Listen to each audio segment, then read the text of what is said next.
Y a esta hora tenemos comunicación telefónica con la ministra del Transporte, Ángela María Orozco, para que nos aclare algunas de las medidas que se están adoptando en medio de esta situación y de lo que ha anunciado el presidente Iván Duque. Ministra, ¿qué tal? Muy buenos días. Buenos días, Juan Diego. Buenos días para todos sus televidentes. Ministra, ¿siguen entonces cerradas las operaciones aéreas, tanto nacionales como internacionales? Así es, tal como lo dijo el presidente, las operaciones internacionales hasta el fin de la emergencia sanitaria, es decir, 30 de mayo en este momento, y las aéreas como las demás de transporte intermunicipal hasta el 11 de mayo, como anunció el presidente anoche. El transporte terrestre, los buses intermunicipales, ¿cuáles van a tener permiso para transitar? Mire, nosotros seguimos trabajando como hemos venido trabajando, es decir, se garantiza el servicio público de transporte terrestre, pero solo para aquellas personas dedicadas a las actividades excepcionadas en el decreto 531, que como usted muy bien sabe, el presidente anunció ayer que se amplía al sector de la construcción y al sector de la industria manufacturera. Solamente las personas excepcionadas por virtud de las actividades que desarrollan podrán hacer uso del transporte terrestre. Desde ese punto de vista, lo que desde que comenzó el aislamiento preventivo obligatorio se definió y lo trabajamos de la mano de los terminales de transporte intermunicipal y de las compañías de transporte terrestre, es que están operando solamente aquellos que están en zonas conurbadas, es decir, Bogotá y los municipios aledaños que tienen población flotante que viene a trabajar en clínicas, en hospitales, en centros de atención de salud y así, pero aquellos que no forman parte de zonas conurbadas están simplemente atendiendo mediante una línea telefónica o un correo electrónico para dar información y para cuando se necesitan por vía excepcional servicios, ya sea por una emergencia médica, etcétera, se puedan poner en contacto con compañías de transporte especial que puedan hacer esos viajes que son absolutamente excepcionales. ¿Cómo siguen operando los peajes? Mientras dura el aislamiento preventivo obligatorio, según el decreto 569 que expedimos la semana pasada, no se cobrarán peajes. Es precisamente esa la razón por la que ese decreto además deja claro que durante el aislamiento preventivo obligatorio no hay lugar al cobro de peajes y por tanto pues se ampliarán los proyectos solamente en el tiempo que se deje de cobrar el peaje para compensar lo que se deje de percibir durante estos días donde el gobierno nacional ha decidido para aliviar los costos eficientes de transporte durante el aislamiento preventivo obligatorio el no cobro de peajes. ¿Ni en los peajes del Invías, del gobierno, ni en los de los concesionarios? Así es, tal cual. Ministra, algunos empresarios, como por ejemplo de la ANDI, los industriales y demás, dicen y se preguntan si en medio de todas estas medidas se está contemplando el permitir que transiten libremente las motos y los carros particulares. Mire, en la práctica los carros particulares siempre han estado permitidos, fundamentalmente, y las motos, ¿para quién? Para aquellas personas que se dedican a las actividades excepcionadas por el decreto 531, el 457, luego modificado por el 531 y que ahora va a ser modificado para incluir como excepciones la industria manufacturera con todos los protocolos de bioseguridad adecuados y el sector de la construcción.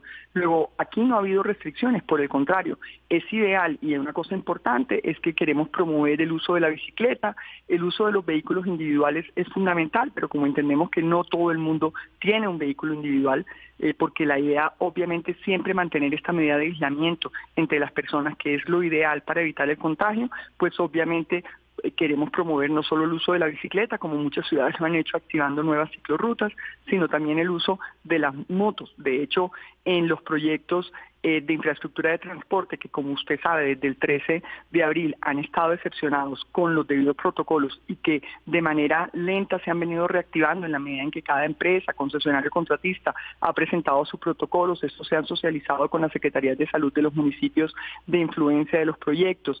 Ahí en esos proyectos, por ejemplo, se ha promovido la utilización por parte de los trabajadores de las obras de infraestructura de transporte, el uso de la motocicleta para aquellos que tienen para llegar a sus proyectos. Sí. Luego sí, claramente desde el punto de vista de hay una preferencia por el transporte individual en la medida en que se mantiene el aislamiento y la persona va sola en su vehículo y eso previene cualquier tipo de contagio. Ministra, a quien se le venza la licencia de conducción o la revisión técnico-mecánica, ¿qué hace? Ya lo hemos mencionado, durante el aislamiento preventivo obligatorio, en la medida en que se mantenga el aislamiento, lo que se ha hecho es ampliar el plazo para que no sea sancionado por virtud de ese vencimiento en la medida en que están suspendidos los órganos de apoyo al tránsito. ¿Qué va a hacer para controlar la aglomeración en el transporte público? Advierten que solo se permitiría hasta el 35% de su operación, pero ¿cómo regular eso? Mire, eso es lo que ha venido funcionando. Desde el 8 de abril expedimos la circular 003, que lo que busca precisamente, la circular 004 del 9 de abril, que precisamente lo que busca es dar unas indicaciones. Esa circular está suscrita por el Ministerio de Transporte, el Ministerio de Salud, que es quien lideró su proceso, y el Ministerio del Trabajo. Y precisamente desde ese momento se establecieron unos protocolos muy claros, donde lo que se promueve es que primero, para tener acceso al transporte público, ya sea en los portales, en los paraderos, se promuevan líneas donde hay una distancia de 1 a 2 metros entre las personas, se mantengan, digamos, esa distancia. Eso ha venido siendo hecho con el apoyo obviamente de la fuerza pública, porque es un tema de cultura que hay que ir interiorizando en la gente, y cada vehículo no puede tener y no ha logrado operar más allá del 32 o 35% máximo de su capacidad normal de operación. Eso es una cosa que se estableció desde la circular 004, inclusive también se estableció la obligatoriedad del uso del tapaboca, no solo por parte del conductor, sino por parte de los pasajeros. Por eso el Ministerio ha venido promoviendo cómo utilizar, cómo hacer tapabocas, porque esos son tapabocas convencionales, los de los pasajeros, no son los tapabocas especializados para el personal médico o para las personas que tienen una actividad específica, y lo que hemos venido es promoviendo precisamente por la escasez de tapabocas, el que las personas hagan sus propios tapabocas, porque es muy importante que como pasajero para usar el transporte público lo utilice y se mantenga esa distancia de 1 metro.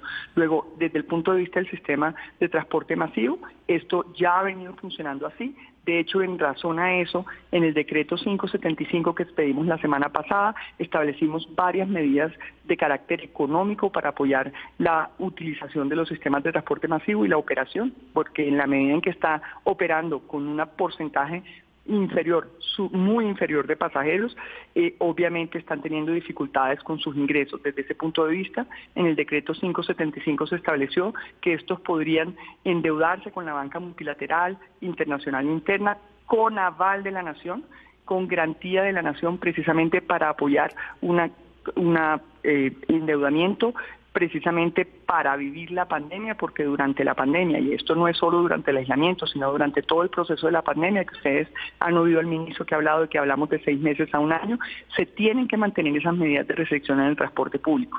Por eso no solamente autorizamos a los sistemas masivos de transporte a que, con cargo a los fondos que hoy en día tienen, que han sido cofinanciados por la nación, se pueda financiar también la operación de los sistemas, sabiendo que tenemos ese problema en este momento, sino también la posibilidad de otorgar aval hasta de cualquier endeudamiento internacional, y también otorgar garantías hasta de un 90% para su endeudamiento con el Fondo Nacional de Garantías. Al darle reapertura al sector de la construcción, todo el transporte ligado a esta actividad industrial, comercial, ¿tiene autorización para transitar? Me refiero a volquetas, mezcladoras, todos esos vehículos. Efectivamente, hay unos protocolos de bioseguridad. La persona más adecuada para hablar de estos protocolos es el ministro Jonathan Maragón, que es el ministro de Vivienda, pero en la práctica, como hemos dicho, ante los decretos 457, 531 y el que se expide ahora, lo que es claro es que aquellas actividades excepcionadas de la restricción a movilidad tienen la posibilidad de movilizarse precisamente por virtud de la excepción. Ministra, hay algunos, nos cuentan televidentes, vuelos que se escuchan permanentemente en el vecindario cercano al aeropuerto El Dorado. ¿Esos son vuelos comerciales, de carga, no, humanitarios? Quiero aclarar que desde el día 1, desde que se adoptó la medida de aislamiento preventivo obligatorio, se restringieron los vuelos comerciales domésticos de pasajeros, pero siempre se ha excepcionado la carga, eso en primer lugar. Y eso es fundamental decirlo, porque la carga es lo que nos ha permitido inclusive traer las pruebas desde otras ciudades cuando no tenían capacidad de laboratorio, llevar los insumos médicos a las otras ciudades. Es precisamente la carga aérea la que se ha estado moviendo, y esa es sobre todo para temas médicos. De hecho, la patrulla aérea ha sido un gran apoyo para llevar y traer pruebas y llevar y traer drogas a distintas ciudades para de alguna alguna manera fortalecer la capacidad clínica de las distintas ciudades. Luego, la carga aérea siempre ha estado exenta y tiene una operación permanente. Eso con los debidos protocolos. Personalmente verificamos las operaciones de carga en El Dorado, reiteramos el tema con los interventores de los contratos de concesión precisamente para que estuvieran encima del cumplimiento de los protocolos, y eso tiene unos protocolos adecuados de servicio, pero esa es la carga, tanto nacional como internacional, ha estado abierta siempre, ha estado abierta operando con unos protocolos delimitados, porque obviamente usted sabe, muchos de estos insumos están llegando del exterior. Y hay excepcionalmente unos vuelos humanitarios, pero esos son por vía de excepción, se han mantenido muy bajitos, claramente porque eso tiene todo un protocolo que se tiene que de alguna manera implementar. Por eso estamos hablando de 1, 2 o 3 vuelos semanales máximo, donde de hecho se garantiza que las personas no solamente firman su compromiso, sino que se les recoge en el aeropuerto en unos buses de transporte especial, en una van, se les lleva a su casa, se les hace firmar específicamente sus condiciones y sus compromisos y las consecuencias de incumplirlo. De hecho, esos buses de transporte especial usualmente van acompañados de patrullas de la policía, porque la gente, claro, hay un tema humanitario de la gente que por alguna razón lo cogió esta pandemia y esta emergencia sanitaria fuera de Colombia, y la gente quiere volver a su casa y pasar esta cuarentena en su casa, y eso ha sido el mínimo, como digo, ha sido absolutamente controlado, informado y con todo un protocolo donde ni siquiera toman el transporte público, sino un transporte especial, donde todas las personas que llegan en aviones pequeños se han llevado a su casa y se ha garantizado que adopten las medidas de aislamiento, que es lo fundamental en estos casos. Ministra, rápidamente, una última pregunta. ¿Se está incentivando el uso como medio de transporte alternativo la bicicleta? ¿Se garantiza también que se reactive la actividad comercial ligada a este medio de transporte? Me refiero a talleres, a ventas de bicicletas. Sí, señor. Precisamente en el Centro de Logística y Transporte, que fue creado, digamos, en virtud de los decretos legislativos y que fue renovado durante el aislamiento por virtud del decreto 569, se establece que nos solicitan al Centro de Logística y Transporte cuáles son aquellos talleres que se requieren precisamente por dónde están las rutas más comunes, tanto de las bicicletas, como tengo que decirlo, como de las flotas de transporte de carga alrededor del país, para dar la autorización de apertura, porque obviamente necesitamos tanto el mantenimiento como necesidades puntuales que se tengan. Entonces sí, no es una apertura generalizada, es una apertura que nos solicitan al Centro de Logística y Transporte, y además se ponen siempre en un link para que la gente tenga la posibilidad de consultarlos. Bueno, ¿y los talleres de carros no? Precisamente por eso he dicho, en ese caso no hay una apertura generalizada, nos hacen una solicitud al Centro de Logística y Transporte y simplemente se van abriendo en la medida en que se va autorizando en ese centro, que como sabe, de él formamos parte el Ministerio de Transporte, el Ministerio de Agricultura, el Ministerio de Comercio, también están delegados permanentes del Ministerio de Defensa, el Ministerio del Interior, y de esa manera se van dando las discusiones y tenemos una articulación permanente con el sector privado, con los distintos gremios, tanto de transportadores como de generadores de carga, como con las autoridades locales, tanto de movilidad como de infraestructura en los distintos municipios del país. Es Ángela María Orozco, la ministra del Transporte, a esta hora de la mañana aquí en este Contacto con Noticias Caracol. Muchas gracias, ministra. Feliz día. Feliz día, Juan Diego. Feliz día para sus oyentes.